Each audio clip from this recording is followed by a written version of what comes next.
ASP.NET Core 3.1 के code tutorial में आपके सामने है और आज के इस ट्यूटोरियल में हम बात करेंगे कि हम किस तरह कॉन्फ़िगर कर सकते हैं एंटिटी फ्रेमवर्क कोड फर्स्ट को अपने ASP.NET Core 3.1 एप्लीकेशन में। और इसके अलावा बात करेंगे कि हम किस तरह यूज़ कर सकते हैं माइग्रेशन को कोड फर्स्ट अप्रोच के साथ। तो आइए चलें स्टार्ट करते हैं। काफ़ी सारे स्टेप्स हैं और सबसे पहले जो स्टेप है वो आपने क्रिएट करना है एक नया ASP.NET code web application visual studio 2019 में, या आपके पास अगर कोई एग्जिस्टिंग प्रोजेक्ट है तो वो आप यूज़ कर सकते हैं। स्टेप 2 में हम क्या करेंगे, ऐड करेंगे कुछ पैकेजेस अपने प्रोजेक्ट में। और वो पैकेजेस कौन सी हैं? पहली पैकेज है Microsoft dot entity framework core, दूसरी है Microsoft dot entity framework core dot SQL server. SQL server क्यों? इसलिए कि हम इस ट्यूटोरियल में यूज़ कर रहे हैं सीक्वल सर्वर को। और फिर आपने यूज़ करना है Microsoft dot entity framework core dot tools. और ये हम क्यों यूज़ करते हैं? माइग्रेशन के लिए यूज़ करते हैं। इसके बगैर माइग्रेशन नहीं हो सकती। हर हाल में इस पैकेज को आपने ऐड करना है अपने प्रोजेक्ट में। माइग्रेशन में थोड़ी देर में आएंगे। अब आगे बढ़ते हैं और स्टेप 3 की बात करते हैं। स्टेप 3 में आपने ऐड करना है अपने प्रोजेक्ट में एक मॉडल या एंटिटी क्लास को, जिससे फिर क्या जनरेट होगी? हमारे डेटाबेस की टेबल। और इसकी एग्जांपल आपके सामने है। आपके सामने है क्लास है स्टूडेंट का और उसमें कुछ प्रॉपर्टीज हैं आप देख रहे हैं, और यहाँ पे कुछ एट्रीब्यूट्स को हमने डिफाइन किया हुआ है। क्लास से क्या होगा? जनरेट होगी हमारी डेटाबेस की टेबल। प्रॉपर्टीज से क्या होगा? प्रॉपर्टीज से जनरेट होगी हमारे डेटाबेस के टेबल्स के कॉलम्स। और इन एट्रीब्यूट से क्या होगा? जनरेट होगी इन कॉलम्स की डेटा टाइप्स। तो आपने इस बात को याद रखना है। फिर हम बढ़ते हैं और स्टेप 4 की बात करते हैं। और फिर हम ऐड करेंगे कॉन्टेक्स्ट क्लास को अपने एप्लीकेशन में। कॉन्टेक्स्ट क्लास को आप ऐड नहीं करेंगे अपने एप्लीकेशन में तो एंटिटी फ्रेमवर्क कोड किसी भी सूरत काम नहीं करेगा। और इसकी एग्जांपल आपके सामने है। आपने अपने कॉन्टेक्स्ट क्लास को जो भी नाम देना है दे दें, फिर आपने उसको हर हाल में डिराइव करना है DB कॉन्टेक्स्ट क्लास से।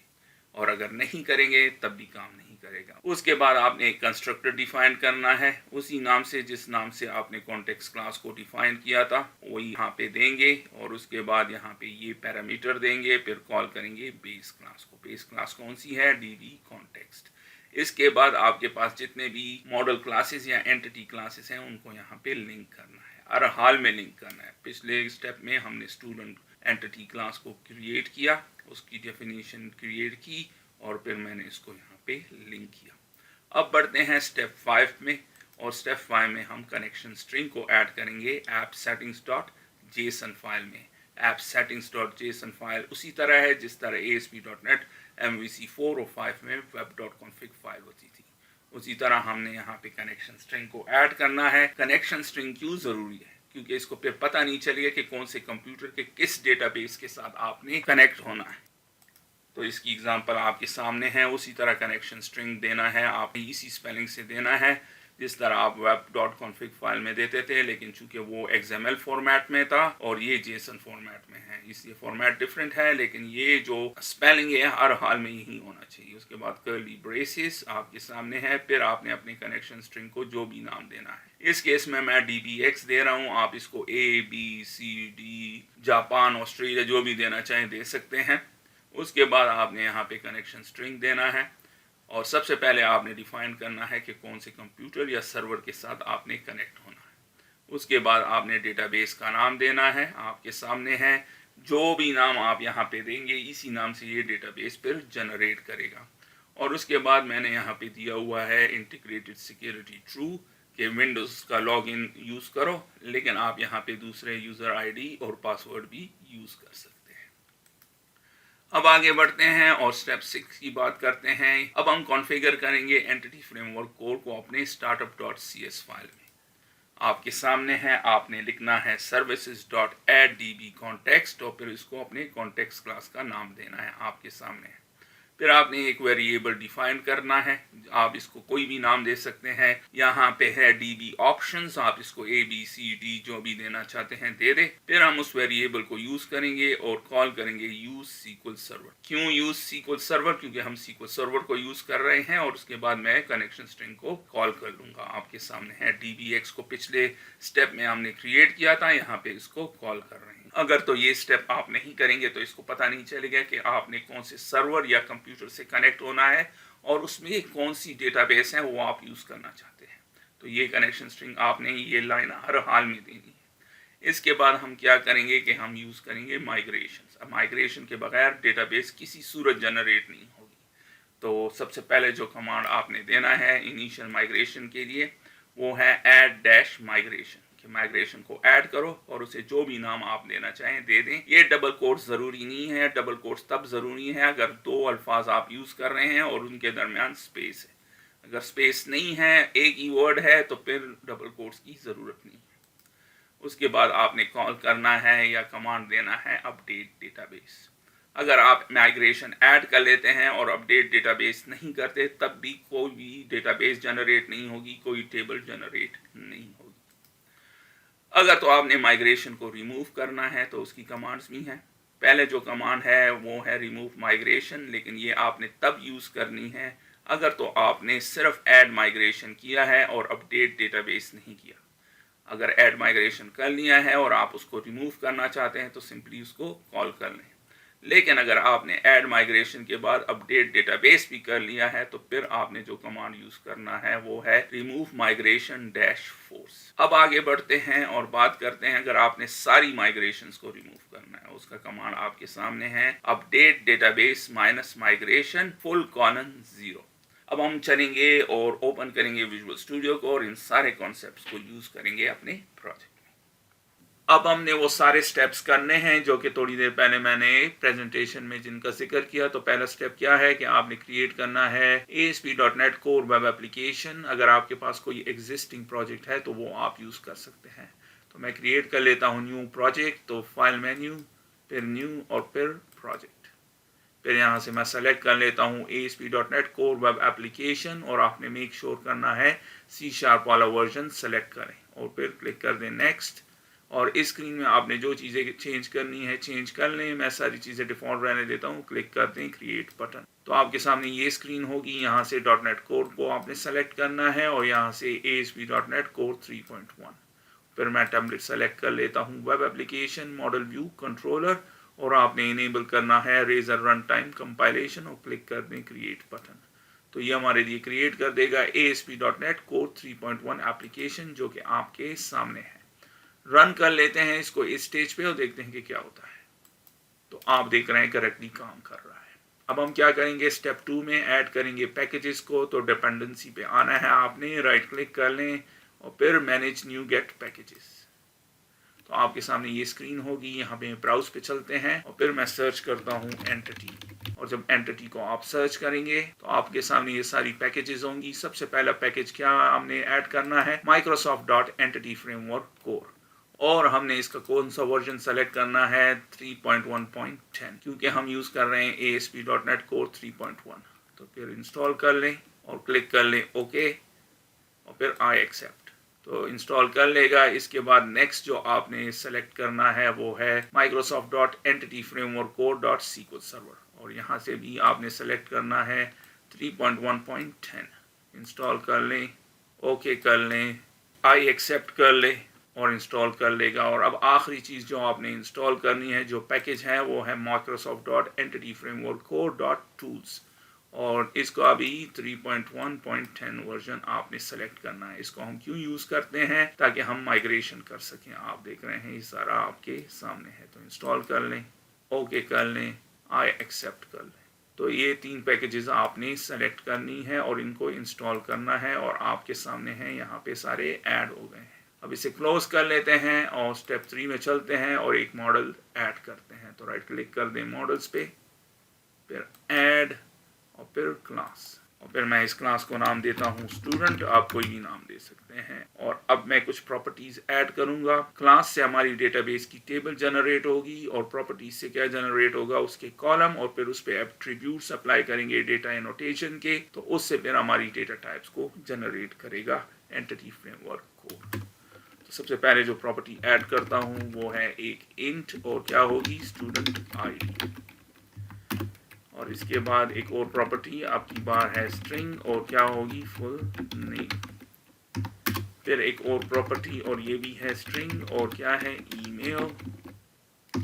इसके बाद एक और प्रॉपर्टी, ये भी स्ट्रिंग है, और अब की बार क्या है, ये है मोबाइल।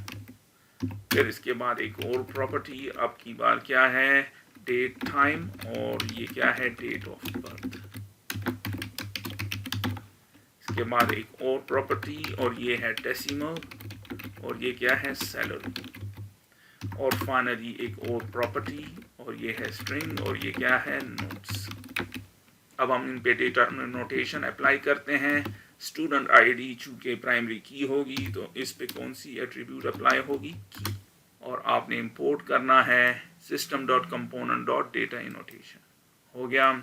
फिर मैं चाहता हूं कि ये आइडेंटिटी फील्ड हो, तो किस तरह होगा, डेटाबेस जनरेटेड, और इसके लिए भी आपको इंपोर्ट करना पड़ेगा system.component_model.dataAnnotation.schema। और अब मैंने इसको क्या देना है, database generated option dot computed identity none. Computed भी कर सकते हैं, आइडेंटिटी भी कर सकते हैं, और नन भी कर सकते हैं। अगर आपने आइडेंटिटी नहीं करना, इसको नन कर ले। अगर आइडेंटिटी करना है तो इसको आइडेंटिटी कर। इसके बाद मैं चाहता हूं यहाँ पे मैं इसके लिए डेटा टाइप को डिफाइन कर लूं। तो कॉलम आपने लिखना है, फिर उसके अंदर टाइप और नेम इक्वल्स टू जो भी आपने डेटा टाइप यूज करना है। मैं यूज करना चाहता हूं NOR4 50 या 250, और इसी तरह इसको कॉपी कर लें, और यहाँ पे मैं इसको 50 देना चाहता हूँ, 50 कर लें, यहाँ पे भी 50। अगर तो आप इसको ये नहीं देंगे तो फिर ये बाय डिफॉल्ट आपके लिए जनरेट करेगा NOR4 मैक्स। इधर आप डिफाइन नहीं करेंगे, इधर नहीं करेंगे, इधर नहीं करेंगे, तो क्या करेगा, NOR4 मैक्स आपके लिए जनरेट करेगा। अब नेक्स्ट चीज क्या है, इसके लिए क्या करेंगे, हमने इसको कहना है डेट टाइम को इसने यूज करना है, तो डेट टाइम, और यहाँ पे हमने इसको डेसिमल देना है, तो डेसिमल, और 18 डिजिट लॉन्ग होना चाहिए, और अप टू 2 डेसिमल। और फाइनली यहाँ पे क्या होना चाहिए, NOR4 मैक्स।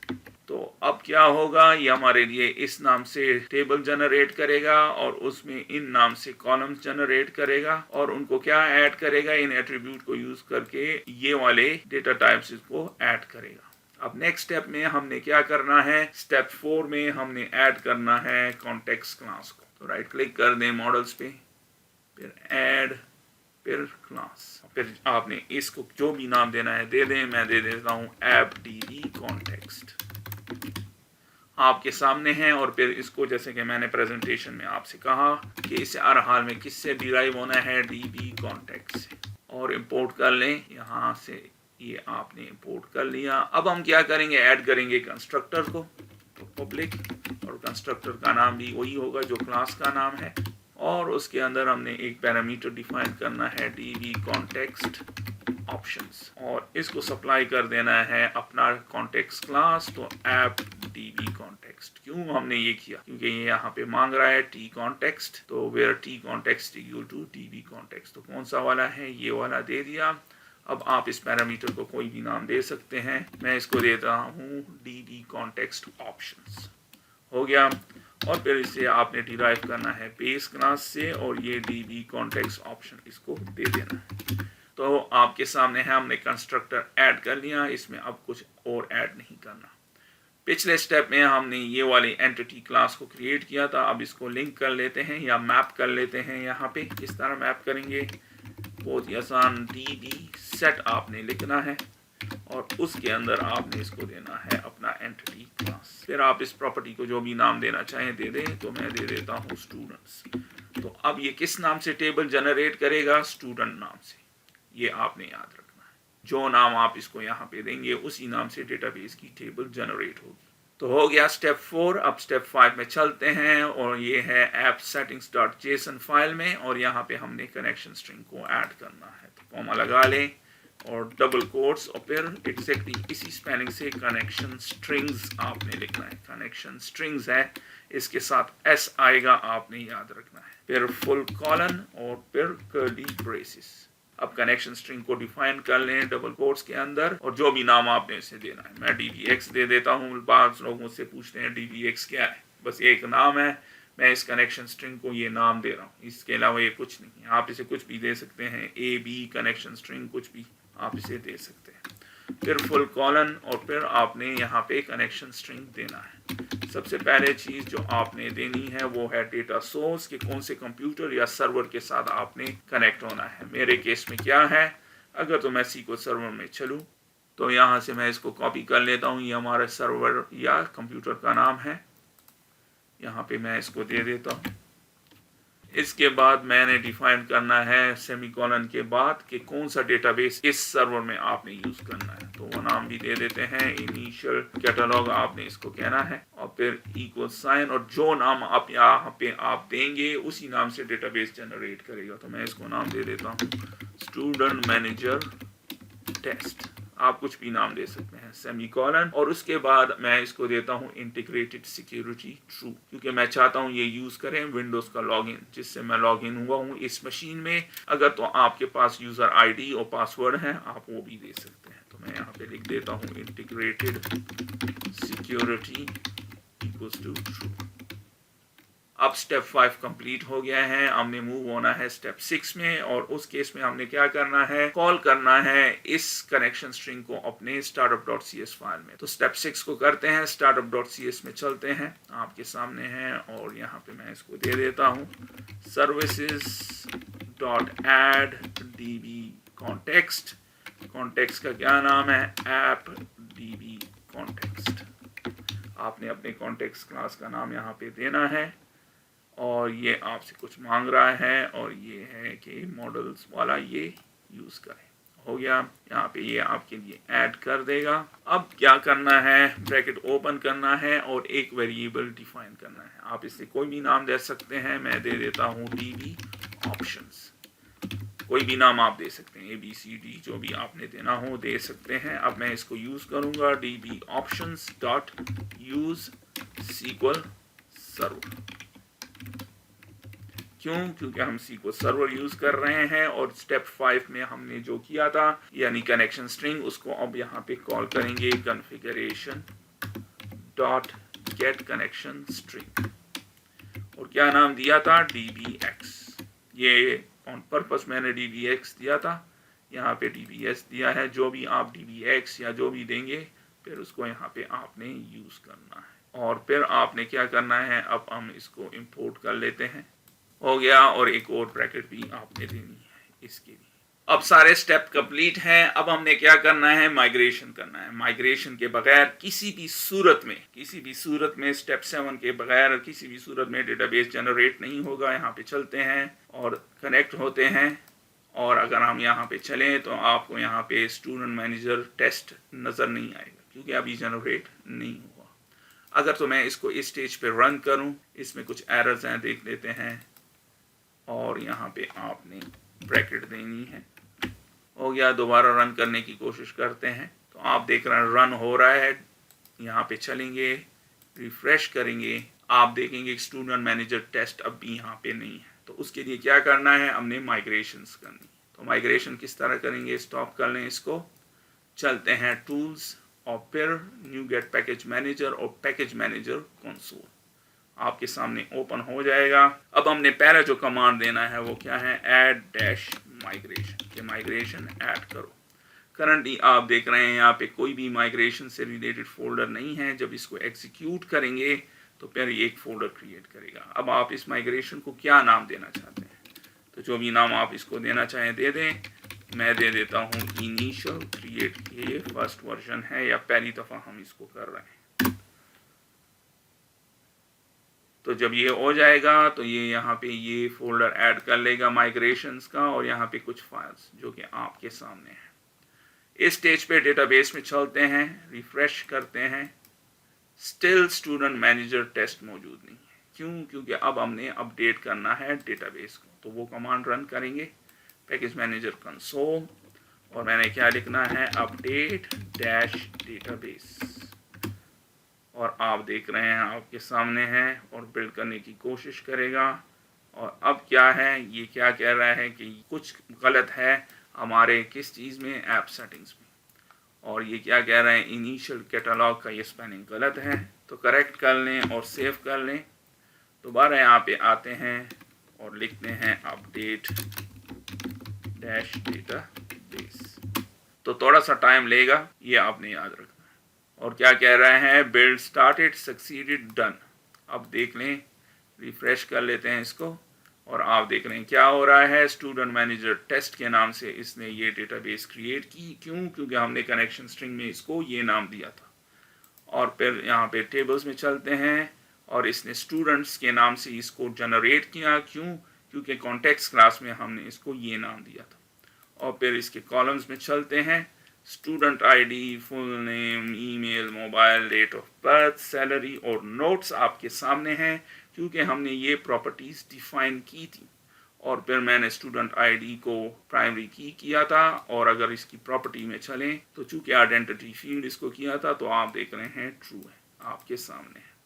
कैंसिल कर लें, फुल नेम 250 है, NOR4 क्योंकि हमने इसको ये दिया था। इसको 50 किया था, आपके सामने है। डेट ऑफ बर्थ को डेट टाइम किया था, आपके सामने है। सैलरी 18,2 था, डेसिमल आपके सामने है। और फाइनली नोट्स, जिसको हमने डिफाइन किया था एज NOR4 मैक्स।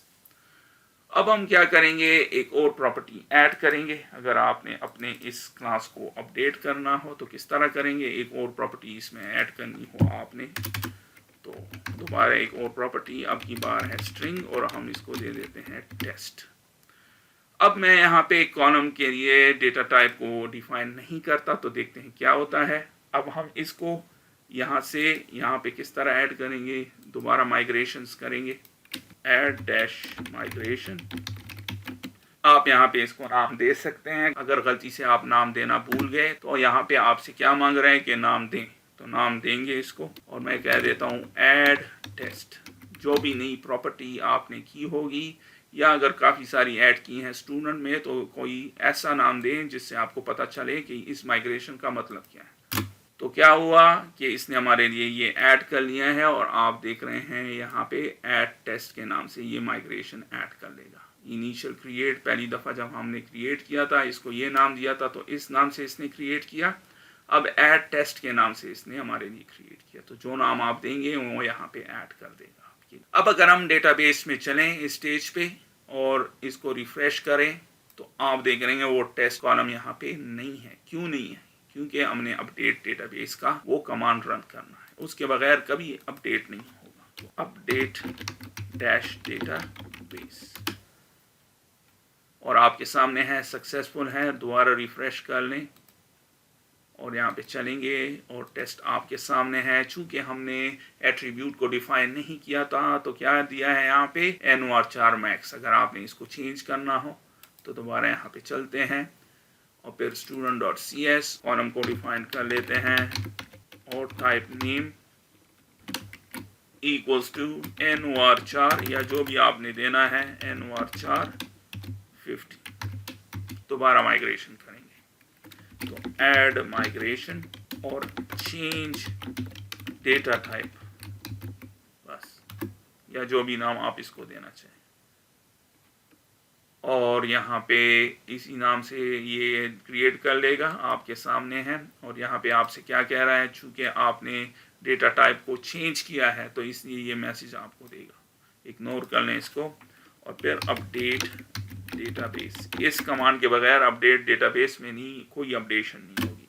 तो कर लेंगे, तो जैसे ही हो जाएगी रिफ्रेश कर लें और यहाँ पे चलते हैं। अब क्या हो गया, NOR4 50। अब हम क्या करेंगे, एक और प्रॉपर्टी ऐड करेंगे student.cs में और इसको नाम देते हैं test2। स्ट्रिंग प्रॉपर्टी क्रिएट कर लेते हैं test2 और अब इसको उधर अप्लाई करते हैं। तो ऐड माइग्रेशन और न्यू टेस्ट कॉलम या जो भी नाम आप इसको देना चाहें। अब अगर इस स्टेज पे आप चाहते हैं ये माइग्रेशन ना हो, हम इसको रिमूव कर लें इस स्टेज पे, अब ये डेटाबेस में नहीं मौजूद, हमने सिर्फ माइग्रेशन ऐड की है और आपके सामने ऐड हो चुकी है, लेकिन अभी तक हमारे डेटाबेस में ये मौजूद नहीं है। आपके सामने test2 यहाँ पे नहीं है। इस स्टेज पे अगर आप इस माइग्रेशन को रिमूव करना चाहें तो किस तरह रिमूव कर सकते हैं, आपने लिखना है रिमूव माइग्रेशन। तो जब आप रिमूव माइग्रेशन करेंगे वो यहाँ से चला जाएगा, आपके सामने है। पहले यहाँ पे मौजूदा ऐड कॉलम चेंज कुछ इस तरह का था, अब यहाँ पे मौजूद नहीं है। तो ये आप इस तरह रिमूव कर सकते हैं, जो आखिरी माइग्रेशन आपने की होगी उसको रिमूव कर सकते हैं। अब अगर मैं दोबारा ऐड माइग्रेशन करूँ, क्योंकि अभी student.cs में ये मौजूद है, दोबारा ट्राई करता हूँ और ऐड माइग्रेशन, और इसे जो भी नाम आप दे सकते हैं, ऐड test2। इसने यहाँ पे आपके लिए ऐड कर दी है और फिर इसके बाद मैं अपडेट डेटाबेस कर दूँ। और अब अगर मैं यहाँ पे चलूँ, रिफ्रेश कर लें, कॉलम्स में चलते हैं तो test2 मौजूद है। अब अगर मैं इस माइग्रेशन को, जो लास्ट माइग्रेशन है, रिमूव करना चाहूँ तो किस तरह करूँगा, थोड़ा सा डिफरेंट है। दोबारा रिमूव डैश माइग्रेशन और फिर डैश फोर्स। फोर्स आपने लिखना है या -4 या डैश फोर्स। तो क्या हुआ, यहाँ से रिमूव हो गया। यहाँ पे चलते हैं, रिफ्रेश कर लें तो यहाँ से भी चला जाएगा। अब अगर आपने सारे माइग्रेशन को रिमूव करना है, यानी ये सारे माइग्रेशन को रिमूव करना है, ये नई चीज़ें आपने यहाँ से रिमूव करनी है, रिमूव कर लें। ये आपका फाइनल वर्जन है आपकी क्लास का। अब आप सिर्फ इसको माइग्रेट करना चाहते हैं तो सबसे पहले आपने सारे रिमूव कर देनी है। अगर आप करना चाहते हैं तो वो किस तरह है, वो भी बहुत आसान है। अपडेट डैश डेटाबेस और माइनस या डैश माइग्रेशन 0, स्पेलिंग करेक्ट होनी चाहिए। और अब हम यहाँ पे आते हैं, रिफ्रेश करते हैं, आप देख रहे हैं वो यहाँ से रिमूव हो जाएंगी। और यहाँ से रिमूव करने के लिए आपने क्या करना है, डिलीट कर देना है और यहाँ से डेटाबेस को भी डिलीट कर देना है और close existing connection. Okay, remove हो गया। अब आप चाहते हैं जो सारी प्रॉब्लम्स पहले आई थी जब आप उसको एक्चुअली क्रिएट कर रहे थे, मुख्तलिफ चीज़ें आपने ऐड की, अब आप चाहते हैं कि सारा एक ही टाइम में ऐड हो जाए। तो आपने सारी माइग्रेशंस रिमूव की, तो अब दोबारा फाइनल माइग्रेशन करेंगे, ऐड माइग्रेशन। ये केस सेंसिटिव नहीं है तो स्मॉल में भी लिख सकते हैं, कैपिटल भी लिख सकते हैं, और फिर आपने इसे जो भी नाम देना है, इनिशियल क्रिएट कर लेता हूँ दोबारा और अपडेट डेटाबेस। तो आपके सामने है, अब सिर्फ एक ही माइग्रेशन होगी, क्योंकि आपको एक्चुअली आप फाइनल वर्जन में पहुंच गए थे। तो सारी रिमूव कर दे, दोबारा ऐड करेंगे तो सिर्फ एक माइग्रेशन होगी यहाँ पे। और फिर जब यहाँ पे रिफ्रेश करेंगे तो आपके सामने है, और जो चीज़ें आप यहाँ पे चाहते थे वो अब यहाँ पे मौजूद है। इसी तरह यहाँ पे एक और टेबल भी ला रहा है। अगर मैं यहाँ पे चलूँ आपको क्या कह रहा है, कौन सा, जब आपने इसको क्रिएट किया था कौन सा वर्जन आप यूज़ कर रहे हैं, 3.1.10। किस चीज़ का वर्जन, एंटिटी फ्रेमवर्क कोर का। अब अगर लेटर ऑन आप इसको अपग्रेड कर लेते हैं, 5 वर्जन यूज़ करते हैं, तो फिर आपको यहाँ पे शो करेगा।